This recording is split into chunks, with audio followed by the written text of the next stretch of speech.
Imagine a world where you work maybe 20 hours a week. The rest of the time, you're hanging out with friends, telling stories, making art, sleeping. Sounds pretty good. That was essentially the life of a hunter-gatherer. Mm-hmm. And then we did something drastic. Mm-hmm. We invented farming. Mm-hmm. And suddenly, we were working 80 hours a week, our backs were breaking, we were getting physically shorter as a species, and our teeth started rotting.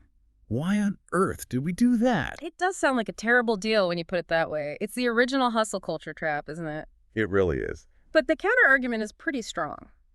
Without that trade-off, without that shift to breaking our backs in the fields, we wouldn't have cities, we wouldn't have writing, we wouldn't have the internet, and we certainly wouldn't have the competitive exam you're studying for right now. Fair point. Civilization does have its perks, even if it cost us our perfect teeth. Welcome back to the Deep Dive. It's good to be back. Today we are unpacking a pivotal moment in the human story.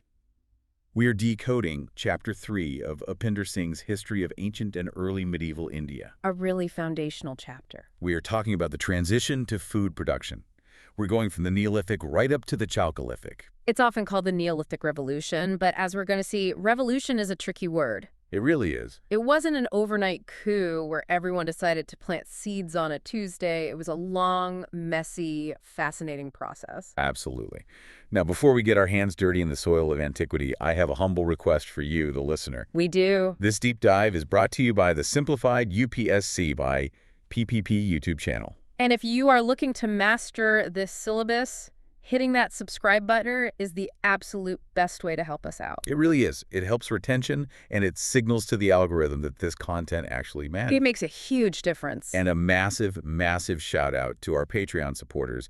You guys are the bedrock. Your support keeps this ship afloat. We honestly couldn't do it without you. So if you are capable, please consider supporting us there so we can keep creating these deep dives. And don't forget to like the video and leave a valuable comment. It really helps the community grow. One more important announcement. We know you need resources. Free notes with practice. Previous year question linkages PYQs are available right now on our Telegram channel. Yep, the link is right there. And for the serious aspirants who want to go the extra mile, to get access to all videos in this series at once, plus the premium notes. And those are a game changer. They are. They include detailed summaries, extra PYQs, and model mains answers. You need to join the private Telegram library. Just DM the public channel to join. All right, let's get into it. Okay, housekeeping done. Let's get into the weeds. Uh-huh. We are talking about the shift from hunting to farming. But I want to challenge this idea of a revolution right off the bat. Good, it needs to be challenged. When I hear revolution, I think of the French Revolution. Something that happens fast. Storming the Bastille. Right, exactly. A sudden dramatic event. This wasn't that. Upinder Singh is very clear that we need to see this as a gradient. You don't just wake up one day and decide to be a farmer. So it's not a binary switch. It's not like you were a hunter-gatherer on Monday and a farmer on Tuesday. Far from it. Think of it as a spectrum. On one end, you have simple foraging. You see a berry bush, you eat the berries. Simple. Right. Opportunistic. But then you move to complex foraging. This is where you start relying heavily on specific patches of wild grain. You aren't planting them, but you're camping next to them. You're managing them in a way. You're watching them. You're protecting the investment, even if you didn't plant it. You're chasing other animals away from your favorite patch of wild wheat. Exactly. Then comes incipient agriculture. Maybe you pull out a few weeds that are choking your favorite wild wheat. Maybe you water it a bit if the rains are late. Yeah, so you're intervening. You're intervening, but you haven't fully committed. You're still hunting and gathering most of your food. And finally, you get developed agriculture, where the bulk of your calories come from plants you sow and harvest. And the line in the sand, the thing that separates just tending a plant from farming, is domestication. Yes, and this is a technical term that often gets misused. Domestication isn't just taming. You can tame a tiger, but it's still a wild animal biologically. Right. You haven't changed its fundamental nature. Exactly. Domestication means you have interfered with the species so much that you have altered its genetics. You have changed it to suit your needs, not nature's. You're taking evolution into your own hands. How do we see that in the ground? If I'm an archaeologist and I dig up a bone from 7,000 BCE, how do I know if it was a wild gazelle or a domesticated goat? It's all in the morphology, the shape and size. Take cattle. Wild cattle aurochs are massive, aggressive, terrifying beasts with huge horns. Not something you want wandering around your camp. Not at all. But if you're a Neolithic farmer, you don't want a massive, aggressive beast in your pen. You want the docile one. You want the smaller one that's easier to handle. So you actively select for the less threatening ones. You selectively breed the runts, the calm ones. Over generations, domesticated animals get significantly smaller. Their horns shrink. We can literally measure the horn cores and see them get smaller over time in the archaeological layers. And their teeth change too, right? They do. They lose that heavy-duty grinding capacity because they're eating softer fodder provided by humans, not tough wild scrub that wears your teeth down. What about the plants? I always found the Rockies argument fascinating because it sounds like we essentially broke the plant to make it useful. We did, in a way. The Rachis, R-A-C-H-I-S, is crucial for the prelims, by the way. This is a hot topic. Good to know. In the wild, a wheat plant wants to reproduce. So the stem holding the seeds, the rachis needs to be brittle. It needs to shatter in the wind so the seeds spread everywhere. Right. If it holds on to the seeds, it fails at being a plant. It goes extinct. It's a genetic dead end. Exactly. But for a human harvester, a shattering rachis is a disaster. If you touch the plant with your sickle and all the seeds fall in the mud, you starve. It's useless to you. So what do they do? So early humans looked for the freak plants. The mutants that had a genetic defect, a tough rachis that held onto its seeds. The ones that were failing at being wild plants. The ones that were failing. And they harvested those, planted those seeds, and over centuries they engineered a version of wheat that cannot reproduce without human help. It waits for the sickle. It's become dependent on us. That's profound. We didn't just use nature. We hijacked its reproductive cycle for our own benefit. Completely. But the big question, and this is the one that haunts every Mandy's paper on this topic, is why? If hunting was so easy, as we said in the intro, why take on this massive burden of back-breaking labor? This is the battle of the theories. And for the listener, you can't just list these. You have to understand the evolution of thought, how one theory led to the critique that sparked the next one. Right. It's a story of changing ideas. It is. We start with the grandfather of archaeology, V. Gordon Childe, a brilliant thinker. The oasis theory. This is the classic climate change made us do it argument. Right. Childe was writing in the early 20th century, and he looked at the end of the Ice Age, the Pleistocene, and thought, it got hot and dry. Desiccation. So deserts are expanding. Deserts are expanding. He imagined humans, lions, goats, and wild wheat all crowding around the last few shrinking water holes, the oases in the Near East. So it was a forced roommate situation. You're stuck living next to the goat, you're both thirsty, so you might as well start a partnership. Chuckles, essentially. Familiarity breeds domestication, in his view. It's a compelling story, but... But science came along and ruined it. Science ruined a good story. Pollen analysis and other climate data later showed that the Holocene, the period after the Ice Age, wasn't dry. It was the Holocene amelioration. It got warmer and wetter. The dry crisis, Childe imagined, didn't happen. So Childe's theory, as elegant as it was, doesn't fit the evidence. No. So the search for an explanation continued. So Childe is out. Who stepped in to challenge him? Robert Braidwood. He actually went out and did the field work. He went to the hilly flanks of the Zagros Mountains, modern-day Iraq, Iran. Yeah. And he found that the wild ancestors of wheat and sheep were native there. This was their natural home. So he proposed the nuclear zones theory, basically. We farmed here because the stuff was already here. People just got smarter and eventually figured out how to control it. That feels a bit circular. We did it because we could. It doesn't really explain the motivation. That was exactly the critique Louis Binford launched a few years later. Binford is the heavy hitter here, a real revolutionary in archaeology. He asked the obvious economic question. If the hilly flanks were so lush and full of wild food, a Garden of Eden, why would anyone stay in the hard work of farming? If the buffet is free and all you can eat, why would you go into the kitchen and start cooking? Precisely. Binford turned the whole thing on its head. He introduced demographic stress. He argued that people in the lush zones, the nuclear zones, were happy hunter-gatherers, but their population grew. Things got a bit crowded. And they started pushing people out. They started pushing people out to the margins, the less-than-ideal places, the edges of the Fertile Crescent where wild wheat and barley didn't grow naturally. Okay, so you have these refugee populations, essentially. Correct. And it was these people, the outcasts on the margins, who had to farm. They had to take the seeds with them from the nuclear zone and artificially create a food supply because the new land wouldn't provide it naturally. So Agriculture wasn't a choice of luxury. It was a desperate adaptation by people pushed to the edge. Necessity is the mother of invention. That's Binford's core argument. That makes a lot more sense. It provides a real-world pressure. It does. And then Kent Flannery comes in and ties it all together with his feedback systems model. He says, don't look for one single cause. Look at the trap. The trap. Yeah, the trap of sedentism and agriculture. Imagine a small band. They plant a few seeds just to supplement their diet. It works. They get a little surplus. Nice. Little extra food security. A little extra security. That means you can support a slightly larger population. You have more kids because you have porridge to wean them.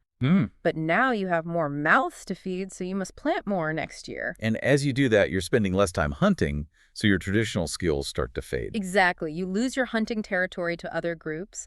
You lose the encyclopedic knowledge of the wild. You can't go back. You're locked in. You're on a treadmill you can't get off of. That's the ratchet effect.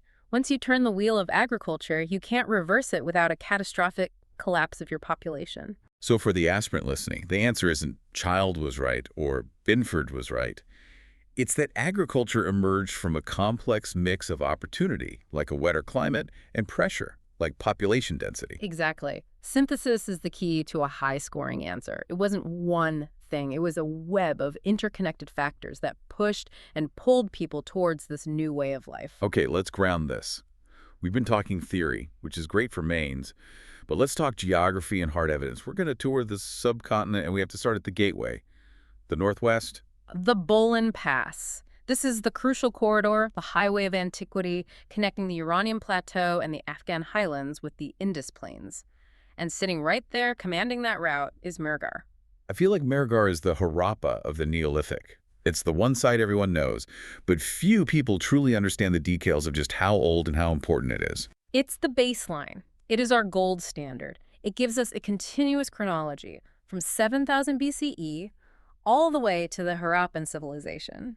Upinder Singh breaks it into periods, and the shift from period 1 to period 2 is the story of human progress in a nutshell. Period 1 is aceramic, right? Meaning they were farming, they were building houses, but they hadn't invented pottery yet. Correct. Which is just mind-blowing when you stop to think about it. Imagine running a farm without a single bucket or jar to store water or grain. How do they manage? Baskets. Tightly woven baskets that they coated with bitumen natural asphalt to make them waterproof. It's an incredible piece of ingenuity. That's amazing. And the housing, these weren't just huts, were they? Not at all. This is what I love about Mehrgarh.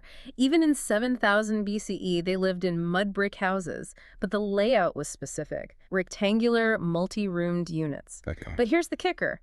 Many of the rooms were small, squarish compartments that didn't have doors. You couldn't walk into them. They weren't for people, they were storage lockers. They were granaries, silos. You'd load the grain from an opening in the roof. This tells us that even in 7,000 BCE, at the dawn of agriculture here, they were producing a surplus. That's the key word. It's everything. They weren't just eating for today, they were banking calories for next year. That surplus is the seed of civilization. It allows for specialists, for trade, for everything that comes next. And what were they eating? What was in those granaries? Primarily wheat and barley. 2 types of wheat and 6-row barley. And we see the animal transitions so clearly in the different layers, the lowest, oldest layers. The bones are mostly from wild gazelles, swamp deer, and other hunted animals. So they were still hunting. They were. But as you move up through the layers into more recent times, the wild animal bones dwindle, and they are replaced almost exclusively by domesticated cattle, sheep, and goat. They stopped chasing dinner and started raising it in their backyard. Okay, so that's period 1. Aceramic, mud brick granaries, wheat, barley, and the slow shift to herding. Then comes period 2. This is where things get high-tech. 2 words, cotton and dentists. Tuckles. It sounds like a modern strip mall, doesn't it? But yes, this is absolutely crucial. Mehrgarh gives us the earliest evidence of cotton cultivation, not just in the subcontinent, but in the world. Wow. Think about the economic implication of that. They aren't just growing food to eat anymore. They're growing a non-food cash crop. They are growing fiber. That means textiles. That means trade goods. A whole new industry is born. And the dentists, I mentioned this in the intro and I need to know, how do you drill a tooth in 5,000 BCE without electricity or anesthesia? With excruciating precision and probably a lot of screaming. Archaeologists found human molars with these perfect, tiny cylindrical holes drilled into them to treat decay. And they were drilled while the person was alive. The wear patterns on the teeth show these procedures were done on living people, not as a post-mortem ritual. The fascinating link is that the technology they used, tiny flint-tipped drills spun with a bow, is the exact same microdrill technology they used for making beads out of hard stones like lapis lazuli and carnelian. So the jeweler was also the dentist. It was very likely the same person, the same craftsman. It was a transfer of technology. If I can drill this hard stone, I can drill your rotten tooth to relieve the pressure and infection. That brings us to trade. You mentioned lapis lazuli. That stone is that brilliant blue. It's beautiful. And it is definitely not from Baluchistan. No, not at all. It's from the mines at Shortugai in Badakhshan, northern Afghanistan, hundreds and hundreds of kilometers away. We also find turquoise from Iran and marine shells from the Arabian Sea coast. So this shatters the image of a simple, isolated farming village. Completely. Mehrgarh wasn't an isolated village. It was a hub. It was plugged into a vast, long-distance trade network that spanned Central Asia. They were cosmopolitan from the very beginning. So when we think of Mehrgarh for the exam, we shouldn't just think primitive village. We should think of a bustling, trade-connected town that laid the foundation for the Indus Valley civilization that came later. Absolutely. The bricks of Harappa were conceptually baked in the kilns of Mehrgarh. The DNA is there. Now, let's trade the heat of the Bolan Pass for the snow of the north. Let's go to Kashmir. This is a totally different world. The Kashmir Neolithic is a completely different mood. If Mehrgarh is about mud bricks, surplus wheat, and long-distance trade, Kashmir is about pits, bone tools, and a unique cultural identity. The key sites here are Burzahom and Gufkral. Burzahom means place of birch, right? Yes, which tells you something about the environment. And that environment dictated everything they did. It's freezing in the winter. You can't live in a thin mud brick house like in Mehrgarh. You'll freeze to death. So they went down. The famous pit dwellings. Exactly. Imagine digging a circular or oval pit, maybe 3 or 4 meters wide, straight down into the soft, low soil. You cut steps into the side to get down. You put post holes around the rim to hold up a conical roof of birch bark and hay. It's essentially geothermal insulation. You're using the earth itself to stay warm. Precisely. Inside that pit, you are out of the biting wind, and the earth holds a stable temperature. It's cozy. But it also changes how you live. We find hearths, the fireplaces, both inside the pits and outside on the surface level. Which implies they were moving with the seasons. Yes. In the harsh winter, you hunker down, you cook and sleep in the pit. In the pleasant summer, you live on the surface level doing your work in the open air. It's a very clever, flexible system. And their toolkit was different, too. There was a weird focus on bone, wasn't there? A massive focus. They had stone axes, of course. Polished stone axes are a hallmark of the Neolithic everywhere. But the bone industry at Burzahom is unique in its scale and variety. What kind of things were they making? Harpoons for fishing in the nearby lakes, needles with eyes for sewing hides into warm clothing, spearheads, arrowheads, daggers. It shows a society that was still very heavily reliant on hunting and fishing alongside their farming. And there's one artifact from Burzahom that always shows up in the odd one out questions in exams. The harvester. Ah, yes. The rectangular stone knife, or harvester. It looks like a flat piece of slate, a rectangle, with 2 holes drilled in it. How does that even work as a knife? You'd thread a leather strap through the holes and strap it to your hand.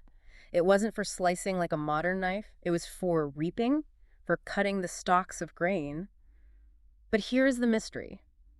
We don't find this specific tool anywhere else in India. So where does it come from, if it's not a local invention? Northern China. Right. The Neolithic sites of the Yellow River Valley. They have these in abundance. Wow. That's a long walk. It is, but that's not the only connection. You combine that with the pit dwellings, which are also common in the Neolithic cultures of China, and the most famous feature of Burzahom. Wait, let's pause on that. The dogs.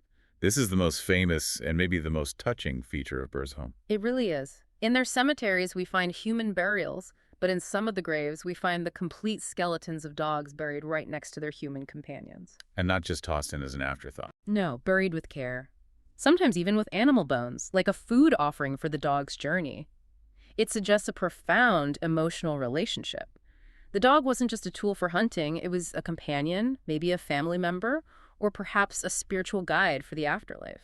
And this practice, burying dogs with people, is also seen elsewhere. Yes, again, it's a feature we see in Central Asia and especially in North China. So the picture that's emerging is that the Kashmir Neolithic wasn't looking south to Mehrgarh and the Indus for its inspiration.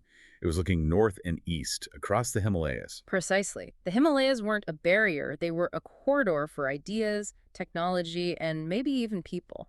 I want to move to the east now, to the Vindhyan Hills and the Middle Ganga Plains, because if the Northwest is the land of wheat, this is the land of rice.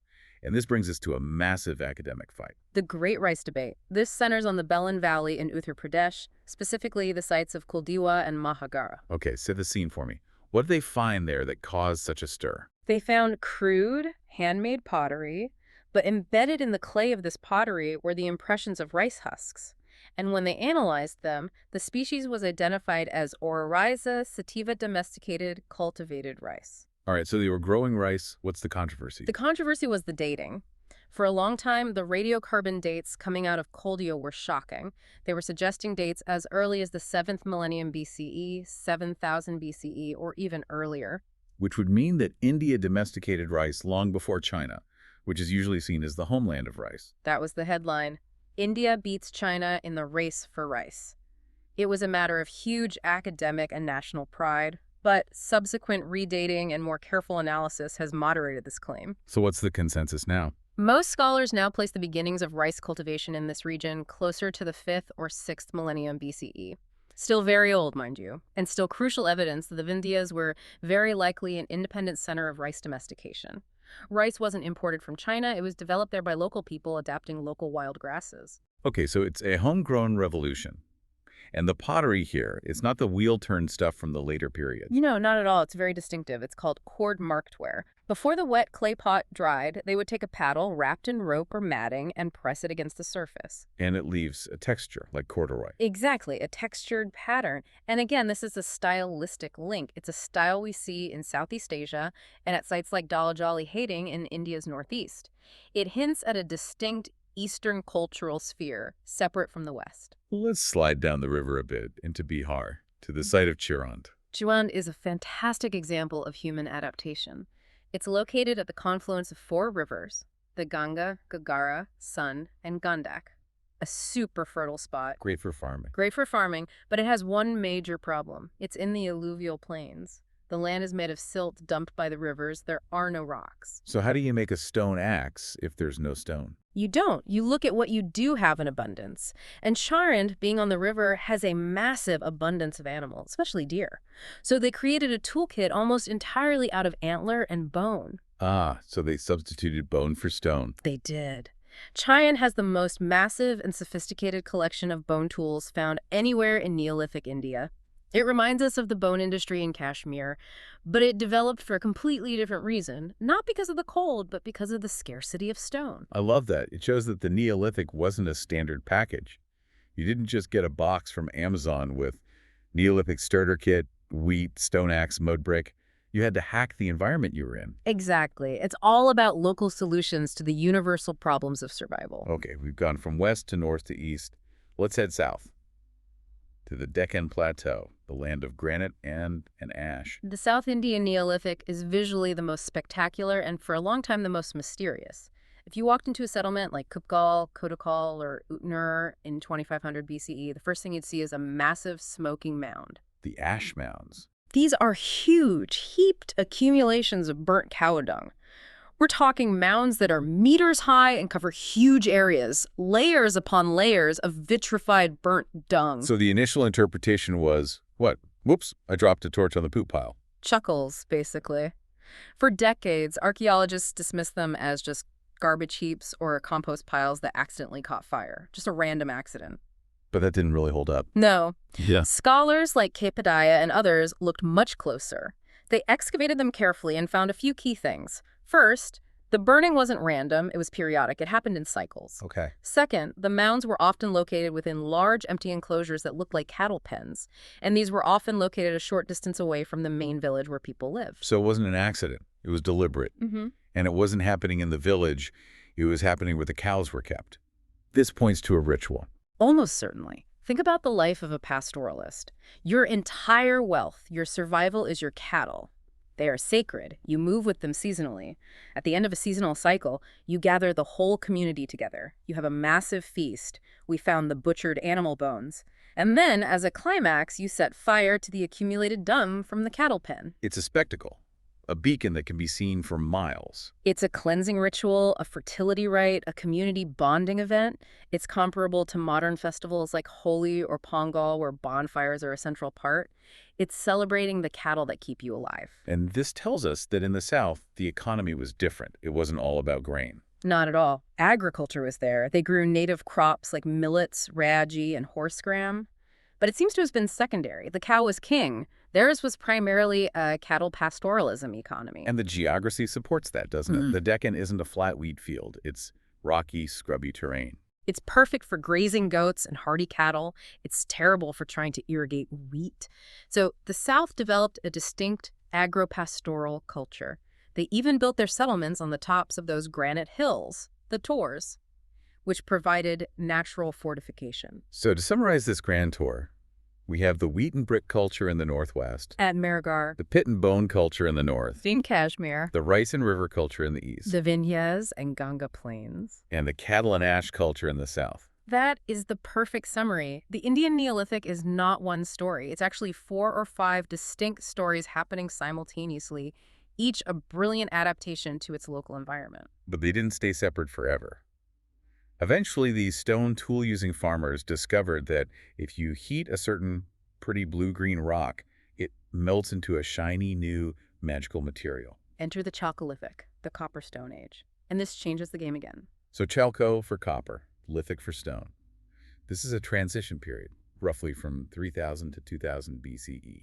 And it's important to note that stone tools didn't disappear. Copper was always precious. It was expensive and relatively rare. You didn't waste it on a hoe to dig the dirt. You save it for the important stuff. You use it for weapons, for ornaments, for elite tools like axes or chisels, for the heavy lifting, for grinding grain, for most everyday tasks. You still use stone. They were used side by side. Let's look at the regional powerhouses here. We have to start in Rajasthan, where the copper was actually coming from. Absolutely. The Ganeshwar-Jodhpura culture. This area is crucial because it sits right on top of the CH3 copper mines. The source. They were the suppliers. We find hundreds and hundreds of copper arrowheads, fish hooks, spearheads, and sipes here. The sheer quantity suggests they were mass-producing these items, likely for export. And who are they exporting to? Almost certainly to the Harappans, who needed vast amounts of copper for their cities, and also to the other Chalcolithic cultures across India. And further south in Rajasthan, we have the Ahar-Banas culture. Right. Ahar is unique. Unlike the simple mud brick houses of the Neolithic, here we start to see houses built on stone plinths. But the real standout is their technology. Ahar was a smelting center. So they weren't just using copper, they were processing the raw ore. Yes. We find slag heaps, the glassy waste product from refining copper ore. They were industrializing it. And their pottery is very distinctive. The text mentions black and red ware. What is that? Black and red ware, BRW. This is a technical marvel of pottery. It's made using an inverted firing technique. You fire the pot upside down in the kiln.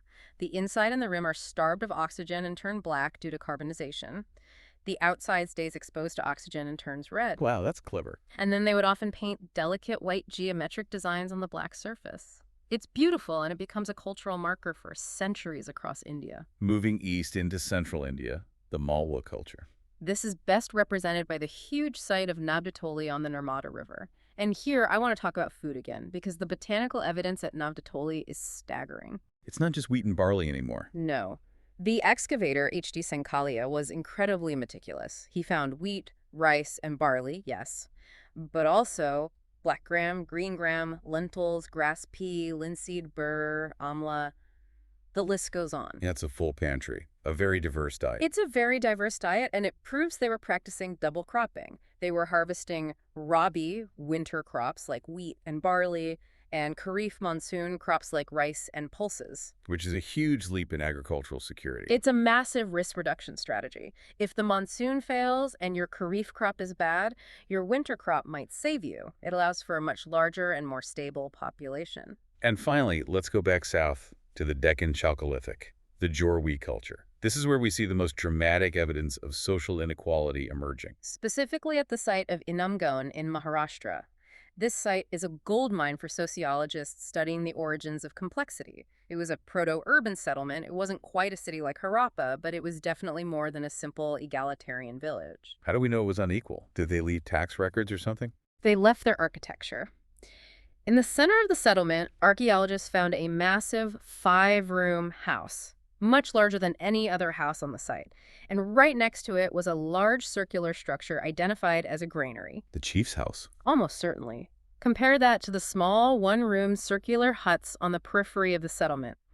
The person living in the big house clearly had more space, more wealth, and most importantly, they controlled the community's food supply. He who controls the grain controls the power. That's the eternal rule. And the burials confirm this social distinction vividly. How so? Most people were buried in simple pits, or in the case of children, in 2 urns placed mouth to mouth, buried under the floor of their house.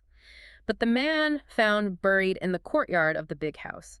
He was buried in a seated position inside a massive 4-legged clay jar, a kind of sarcophagus. That is definitely special treatment. And there's a stranger detail. His feet had been chopped off before burial. Whoa. Why on earth would they chop off his feet?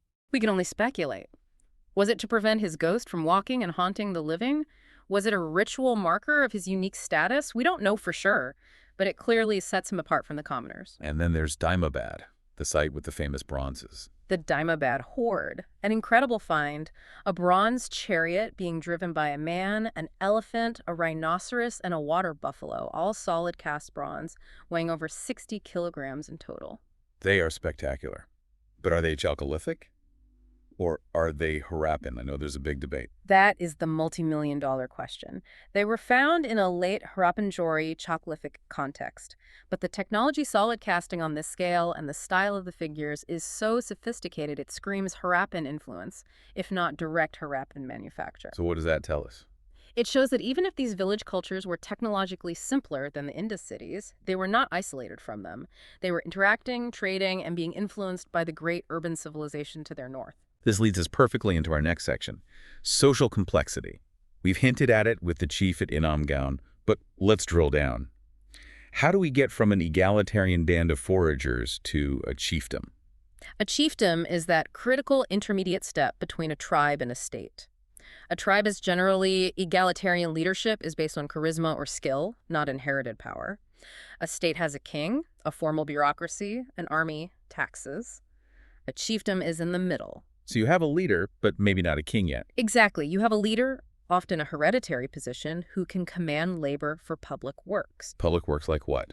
What were they building? At Inamgaon, for instance, they built a massive diversionary channel and an embankment to divert floodwater from the river to irrigate the fields. You can't build something like that with just your family. You need to organize the whole community. You need someone with the authority to say, hey, everyone, for the next month, we all stop working on our own farms and we start digging this channel for the common good. That kind of coordination requires leadership and power. But with that authority comes inequality. And with the shift to agriculture itself comes a whole host of health issues. We joked about the teeth earlier, but the skeletal data is actually quite sad. It is. The field of paleopathology, the study of ancient diseases through bones, shows that the transition to farming was a health disaster, at least initially. Why was it so bad for us? 2 main reasons. First, the diet. Hunter-gatherers ate an incredibly diverse diet: lean meat, fish, nuts, berries, different roots, high protein, high fiber, low sugar. Farmers ate porridge, day in, day out. Sticky, starchy carbohydrates. Sticky, starchy carbohydrates that get stuck in your teeth and feed the bacteria that cause decay. The rates of dental cavities explode in Neolithic populations compared to their hunter-gatherer ancestors. And the second reason? Repetitive labor. We see skeletons with severe arthritis in their spines, knees, and especially their toes. Particularly in female skeletons, it's sometimes called quern grinding syndrome. From grinding grain on the saddle querns. Yes. The act of kneeling on the ground, pushing a heavy stone back and forth across a saddle-shaped stone for hours every single day to make flour, it absolutely destroyed their joints. Well, we worked harder, we got sicker, and other studies show we even got shorter on average. But the population exploded. That's the great paradox. Farming allows you to have more kids, and for those kids to survive infancy in greater numbers. Why is that? A hunter-gatherer mother has to carry her child everywhere and might breastfeed for 3 or 4 years. A farming mother is sedentary. She doesn't have to carry the child on a long trek. And crucially, she has soft food gruel or porridge to wean her baby much earlier. Which allows her to get pregnant again sooner. Exactly. It shortens the birth interval. So even though individual health and quality of life went down, the collective population size went up dramatically. We traded quality of life for quantity of life. That is the defining and perhaps tragic bargain of the Neolithic Revolution. Before we wrap up, we need to bring this all onto the UPSC exam radar. We've covered a huge amount of ground. How does a student organize this and use it to score marks? Right, let's make this practical. For mains, the key is to avoid just listing sites and facts. You need to build an argument. The best framework to use is geography adaptation. Okay, give me an example. Don't just write, Kashmir had pit dwellings. That's a fact, right? The pit dwellings of Burzahom represent a unique architectural adaptation to the extreme cold and environmental conditions of the Himalayan foothills, demonstrating a cultural orientation towards Central Asia rather than the Indus Plains. You're explaining the why, not just stating the what. Exactly. Another example, Right. Don't just write South India had ash mounds, right? The ritualistic ash mounds of the Southern Neolithic indicate the primacy of a pastoral economy, where the symbolic burning of cattle dung likely acted as a mechanism for social cohesion and the celebration of bovine fertility. So you're linking the evidence to the economy and the society. Always. That's what shows analytical depth. And for prelims, it's a different game. It's about precision and avoiding the common traps. What are the big traps in this chapter? Trap 1. Chronology. A question might say, cotton was introduced to India by the British. That's false. The answer is Mehrgarh, as early as the 6th millennium BCE. Origins of crops. Rice cultivation began in India due to influence from China. False. The evidence from the Vindhyas, like Koldihwa, points towards an independent indigenous origin. Okay, so know your timelines and your origins. What else? Trap 3. Confusing the pottery types. They love match the following questions with pottery, so you have to nail this down. Cord-marked ware, Vindhya East, burnished gray ware, South Indian Neolithic, and the famous black and red ware, Chalcolithic, especially the Ahar culture. Make a little chart. Memorize it. That's great practical advice. And the final takeaway, the big picture, that so what of this whole 2-hour-long discussion. The so what is that the Neolithic never really ended. The foundations laid in this period are the foundations of rural India today. If you go to a village in Punjab, the staple is wheat. In Bengal, it's rice. In the dry parts of Karnataka, it's ragi or millets. The crop map of India was drawn in the Neolithic. It absolutely was. The way a roti is made on a tawa, or rice is boiled, hasn't fundamentally changed in thousands of years.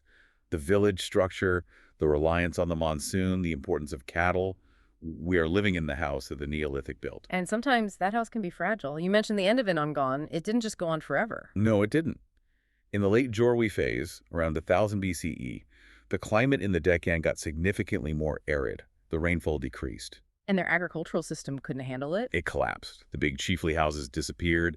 The settlement shrank. The quality of the houses and pottery declined. The skeletal evidence shows increased malnutrition.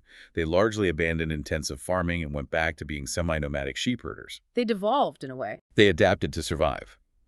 But it's a powerful warning from the past. Civilizations are fragile ecosystems. If you build a complex society based on a particular environmental reality, and that reality shifts, the whole structure can collapse very, very quickly. That is a very sobering thought to end on. From the optimism of that first successful harvest to the dust of an abandoned village. It's the cycle of history, rise and fall. If this deep dive helped you understand that cycle, please support Simplified UPSC by PPP. Please do. Subscribe to the YouTube channel. It costs you nothing, but it means the world to us and helps more people find this content. And please, like this video and leave a comment. Tell us, would you rather be a hunter-gatherer enjoying your leisure time or a Chalcolithic farmer with a chief? I know my answer. Also, check the Telegram channel for all those free notes and the PYQ linkages we mentioned. And for the really serious aspirants, DM us on Telegram to join the private library. Get the premium notes, the model answers, and the full archive of all our deep dives. It's the best resource out there. Keep learning, keep questioning. And we'll see you in the next deep dive.